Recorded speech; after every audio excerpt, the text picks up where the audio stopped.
मुख्य अतिथि के रूप में यहाँ पर मंचस्थ प्रोफेसर चेतन त्रिवेदी जी को कि अपने मुख्य अतिथि के उद्बोधन को हमारे सामने प्रस्तुत करें। मान्यः चेतन त्रिवेदी महोदय।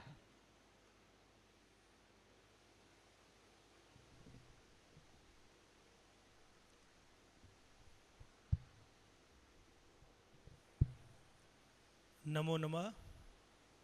अहमपि संस्कृत भारतीयस्य कार्यकर्ता अस्ति। किंचित किंचित संस्कृत जानामि, संस्कृत वक्तुं शक्नोमि।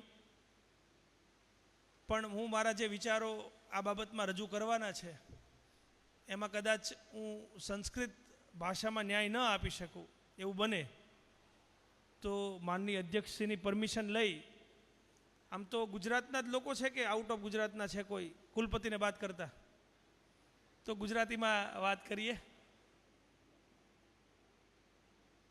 कारण के गुजराती अपनी मातृभाषा है, संस्कृत अपनी माता है। तो आ सोमनाथ संस्कृत यूनिवर्सिटी द्वारा सोमनाथ संस्कृत विश्वविद्यालय अने विद्या भारतीना संयुक्त तत्वाधान में आज 2 दिवसनो अति महत्वनो अने सीमाचिन्ह कार्यक्रम योजायो। एमां उपस्थित आ यूनिवर्सिटीना कार्यरत प्रवर्त અને જ્ઞાનવૃદ્ધ એવા કુલપતિ શ્રી સેનાપતિ સાહેબ, સિંહ સાહેબ, અમારા ભાઈ રાજેશભાઈ જે વર્ષોથી સંગઠનના કારણે એક મિત્રતા રહી છે, એ ક્યારેય પણ વિદ્યા ભારતીનું કામ હોય, અમારું સંસ્કૃત ભારતીનું કામ હોય, સહસંગઠનાત્મક રીતે સમન્વયથી જ્યારે સંગઠનો વિવિધ ક્ષેત્રના કામ સાથે કરતા હોય એમાં અમે સાથે રહીને કામ કરવાનો જેવો મોકો મળ્યો છે એવા વ્યાસજી, આ યુનિવર્સિટીના પૂર્વ કુલપતિ અને હાલના ઇન્ચાર્જ રજિસ્ટ્રાર અને અમારા મિત્ર એવા ભાઈ લલિતભાઈ, જાનકી શરણજી, જોશીજી અને પ્રથમ હરોળમાં બેઠેલા બધા જે મિત્રો પણ છે, વડીલો પણ છે અને સાથે આપ સૌ વિદ્યાર્થીઓ, ખાસ કરીને એનઈપી વિષય છે એ જ્યારે ચર્ચામાં આવ્યો, આ આખી જ્યારે પોલિસી અમલમાં આવી એ પહેલાં પબ્લિક ડોમેન ઉપર મૂકવામાં આવી, ઘણા બધા લોકોના ઓપિનિયન્સ લેવામાં આવ્યા કે ખરેખર કેવી શિક્ષા નીતિ હોવી જોઈએ। જેટલી શિક્ષા નીતિઓ અગાઉ આવી એ બધી નવી શિક્ષા નીતિ હતી। આ શિક્ષા નીતિનું નામ નવી શિક્ષા નીતિ નથી, આનું નામ રાષ્ટ્રીય શિક્ષા નીતિ છે। એના મૂળ તત્વમાં રાષ્ટ્ર નિર્માણની પરિકલ્પના, રાષ્ટ્ર ઘડતરની વાત આ શિક્ષા નીતિ સાથે જોડાયેલી છે, એ આપણે સૌએ સમજવું જોઈએ। આ પોલિસી બની ત્યારે આખું પ્રાથમિકથી લઈ અને હાયર એજ્યુકેશન સુધીનું માળખું એની પર ફેર વિચારણા કરવામાં આવી છે। જુદા જુદા વિષયોમાં, જુદા જુદા ફેકલ્ટીમાં આ પ્રકારના પ્રયોગો થાય છે। ગુજરાત સરકારના કેસીજી દ્વારા પણ આની ઉપર એસઓપી તૈયાર કરી એક અલગથી કાર્યક્રમો, કોમન સિલેબસ, કોમન કરિક્યુલમની પરિકલ્પના પણ થાય છે। આપણા વિચારવાળા ઘણા બધા લોકોએ ભાગ લઈ એક કોમન કરિક્યુલમ પણ બની રહ્યો છે।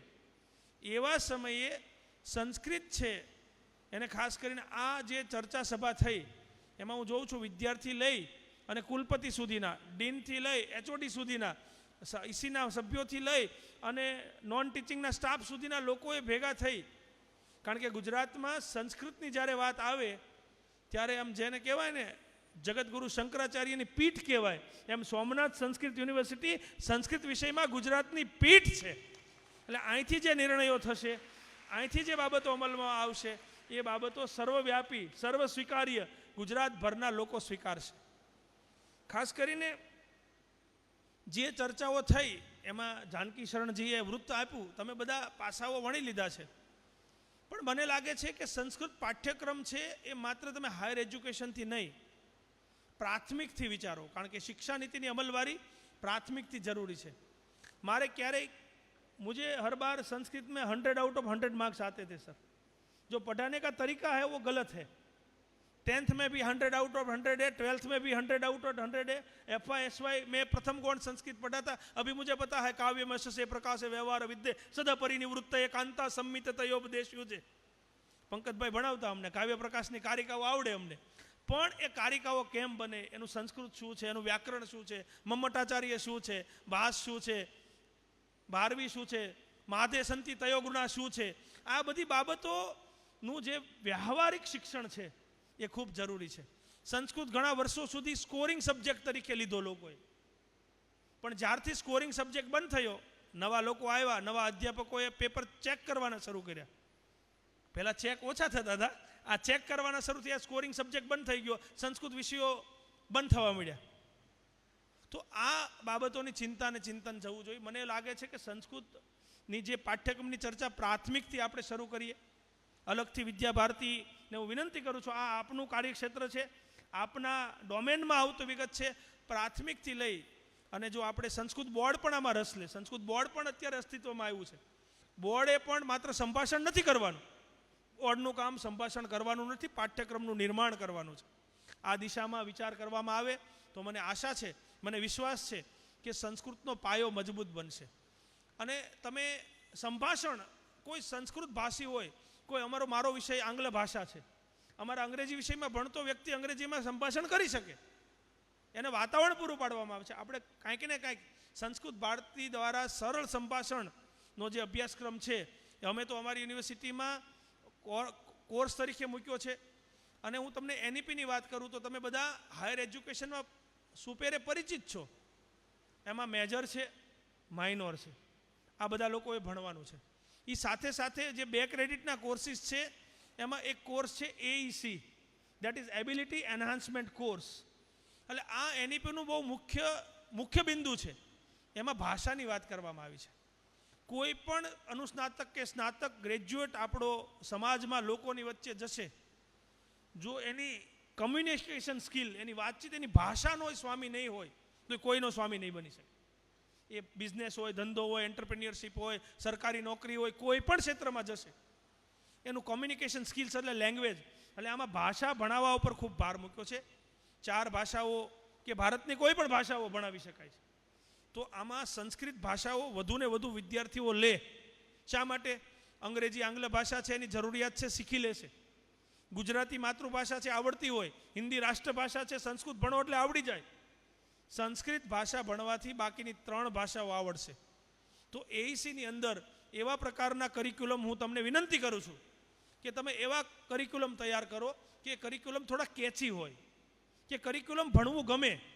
માત્ર આપણે સુભાષિત વર્ષોથી હું જોઉં, કર્ણભાર, મધ્યમ વયોગ અને નીતિ શતક બદલાયું કે હજી ચાલે છે. કમ્પલસરી સંસ્કૃતમાં વર્ષોથી, સાહેબ ખબર નહીં કેમ, શું કામ આપણને એટલું બધું ગમે છે. કર્ણભાર, મધ્યમ વયોગ, નીતિ શતક, મહાભારત સભા પર્વ, કુમાર સંભવ, ગીતા અધ્યાય આ, મમ્મટ કારિકા આ આનાથી બહાર આવવું પડશે. આપણે આ માળખામાંથી બહાર આવવાનો સમય આવી ગયો છે. જો આપણે યુગાનુકૂળ નહીં બનીએ તો આપણને સંસ્કૃતનું એક આપણને એન્ટિક પીસની એક મર્યાદા હોય. We don't want to be antique, we want to be very present and very relevant. આ સંસ્કૃતને પ્રેઝન્ટ અને રિલેવન્ટ બનાવવા માટે આપણા પાઠ્યક્રમો અલગથી બનાવવા પડશે. એનઈપીની જે મુખ્ય વાત છે એમાં ભાષાની મેં વાત કરી, એઈસી. બીજો મહત્વનો મુદ્દો છે એનઈપીનો હોલિસ્ટિક ડેવલપમેન્ટ, સર્વાંગી વિકાસ. કાદંબરીમાં વાત કરી છે લક્ષણોની, તો આ પ્રકારના લક્ષણોવાળા વિદ્યાર્થીઓ સમાજને આપણે આપી શકીએ. સંસ્કૃત ભાષામાં મુખ્યતઃ વેદ, ઉપનિષદ, પુરાણ વગેરે સંસ્કૃત સાહિત્યના ગ્રંથો છે. તો આ ગ્રંથો જ્યારે લોકો સુધી પહોંચે, એની ભાષા જુદી છે, સમાજનું એક જે માપદંડ છે એ જુદું છે. આ બંને વચ્ચે કેવી રીતે બ્રિજ બનાવી શકીએ આપણે? હું આવતીકાલે અમારો અહીંયા કોન્વોકેશન છે, ખૂબ વ્યસ્ત છું, મારું 50% માઇન્ડ બીજી જગ્યાએ ચાલે છે, પણ સેનાપતિ સાહેબનો અત્યંત પ્રેમ અને લાગણી છે, એ અમારા વડીલ છે, એમનો આદેશ મારા માટે શિરમોર હોય.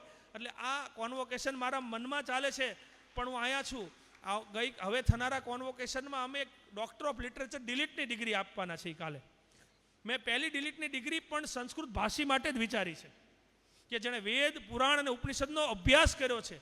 અભ્યાસું છે એવું નહીં, પણ આજના સમયના એન્જિનિયરિંગ, મેડિકલ, ટેકનોલોજીના વિદ્યાર્થીઓને સાયન્ટિફિક રીતે સંસ્કૃતની ચર્ચા કરે છે. અને મારે ત્યાં ડિપાર્ટમેન્ટમાં એક વખત એમ કીધું 15 મિનિટ વાત કરવી છે, અને 3.5 કલાક સુધી વિદ્યાર્થીઓ એમને છોડ્યા નહોતા. એવા ડૉક્ટર મહાદેવ પ્રસાદ મહેતાને અમે ડિલીટ આપવાના છીએ કાલે. તો આજની આ પૂર્વ સંધ્યાએ અમે સંસ્કૃતનું સન્માન કરીએ છીએ. આ વર્કશોપમાંથી એની જાહેરાત કરતાં મને આનંદ અને અનુભૂતિ થાય છે. તો બીજો મહત્વનો મુદ્દો હોલિસ્ટિક ડેવલપમેન્ટ, સર્વાંગી વિકાસ માટે આપણો વિષય કઈ રીતે કામ લાગે. સર્વાંગી વિકાસ એટલે ખાધું પીધું ને લાડવા ચૂરમાના નહીં. શારીરિક, મારી જેવું સૌષ્ઠવની વાત નથી કરતો. બૌદ્ધિક રીતે, સામાજિક રીતે, જે કોઈ બધા પાસાઓ છે એ પાસાઓમાં પરિપૂર્ણ થાય. ત્રીજું, આપણો અભ્યાસક્રમમાં જે બાબત હોવી જોઈએ, મેં કશું વિચાર્યું નહોતું, એ સાહેબની બાજુમાં બેઠા બેઠા જે મને વિચારો આવ્યા એ વાત કરું છું. એનઈપીમાં જે બહુ મહત્વનું બાબત છે, 40% જેની પર ભાર મૂક્યો છે એ આઈકેએસ છે. રાજેશભાઈ, ઇન્ડિયન નોલેજ સિસ્ટમ, ભારતીય જ્ઞાન, ભારતીય વિચાર, ભારતીય પરંપરા. તો આપણા અભ્યાસક્રમમાં કઈ રીતે આ આઈકેએસને ઇન્ટિગ્રેટ કરી શકીએ એ દિશામાં વિચારવું જોઈએ. અને સૌથી મહત્વનો મુદ્દો, આજે ભણવા આવતો વિદ્યાર્થી છે એ હું ને તમે ભણતા હતા એનાથી થોડો જુદો છે, સજાગ છે, વાલી પણ સજાગ છે. એટલે બહુ મહત્વની બાબત છે એમ્પ્લોયબિલિટી. જે કોઈ અભ્યાસક્રમો તૈયાર કરવામાં આવે છે એ અભ્યાસક્રમોને અંતે એના ઓબ્જેક્ટિવ્સ અને આઉટપુટ, અહીંયા પત્રકાર જગતના મિત્રો બેઠા છે એને પણ હું વિનંતી કરું છું, તમારા માધ્યમથી પણ આ સંસ્કૃતની સેવા થવી જરૂરી છે. જે સિલેબસના ઓબ્જેક્ટિવ્સ અને આઉટપુટ સ્ટાન્ડર્ડ હશે એમાં એમ્પ્લોયબિલિટી આપોઆપ આવશે. તો મારી વિનંતી છે કે આવનારા સમયમાં જ્યારે આ વર્કશોપ બને ત્યારે એમ્પ્લોયબિલિટી પણ ધ્યાન રાખવું જોઈએ. અને મને જે એક ચોખ્ખો વિષય દેખાય છે કે જેમાં એમ્પ્લોયબિલિટી છે એ હેલ્થ, હાઇજીન, યોગા અને વેલનેસ. આ ચારે ચાર ફિલ્ડમાં સંસ્કૃતની માસ્ટરી છે, આપણી મોનોપોલી છે, આપણી પેટર્ન છે. તો સંસ્કૃતના વિષયો દ્વારા હેલ્થ, હાઇજીન, વેલનેસ અને યોગા, આ ચાર દિશામાં જો નવા નવા અભ્યાસક્રમો બનાવવામાં આવે, એ ચાહે શોર્ટ ટર્મ હોય, સર્ટિફિકેટ કોર્સ હોય, ડિપ્લોમા કોર્સ હોય. એનઈપીમાં તો સાહેબ અમે તમને ઓફર કરી છે, લલિતભાઈ હતા ત્યારે તો મેં કીધું હતું તમે એવા પ્રકારના કોર્સીસ બનાવો સેનાપતિ સાહેબ કે અમારી યુનિવર્સિટી તમારા વિસ્તારમાં છે, અમારી યુનિવર્સિટીમાં 1,10,000 વિદ્યાર્થીઓ ભણે છે, એ અમારા એડઓન કોર્સીસ છે, એ તમારા કોર્સીસ શીખવાડે. તમારા કોર્સીસ ઓનલાઈન થાય, બુકના માધ્યમથી થાય તો ખરા અર્થમાં સંસ્કૃતની સેવા થશે એવું માનું છું. અને છેલ્લું, આપણો જે કોઈ આ વિદ્યા ભારતી શા માટે પ્રયત્ન કરે છે, એનઈપીનું છેલ્લો અને મહત્વનો મુદ્દો હતો ચારિત્ર નિર્માણ અને રાષ્ટ્ર નિર્માણ. જે કોઈ કરિક્યુલમ આપણે બનાવીએ છીએ, જે કોઈ સિલેબસ બનાવીએ છીએ, એનું આઉટપુટ એવા પ્રકારના યુવાનોનું ઘડતર થાય કે જેમાં રાષ્ટ્ર નિર્માણની પરિકલ્પના પૂરી થાય. ભારતના માનની વડાપ્રધાન શ્રી મોદી સાહેબ જ્યારે ભારતને રાષ્ટ્રગુરુ બનાવવાની દોડમાં હોય એ સમયે આપણા સૌનું યોગદાન એ આ એક જેવી રીતે રામ સેતુ બંધાતો હોય અને ખિસકોલી પુલ બનાવવામાં મદદરૂપ કરે એવી રીતે આ કાર્યશાળાને હું જોઉં છું. ફરી એક વખત મને અહીંયા બોલાવવા બદલ સેનાપતિ સાહેબનો ખૂબ ખૂબ આભાર માનું છું. અને જે કોઈ વિવેચકોએ, વિદ્વાનોએ આ કાર્યશાળામાં ભાગ લીધો અને સૌને ખૂબ ખૂબ અભિનંદન આપી મારી વાણીને વિરામ આપું છું. જય તુ સંસ્કૃતમ, જય તુ ભારતમ.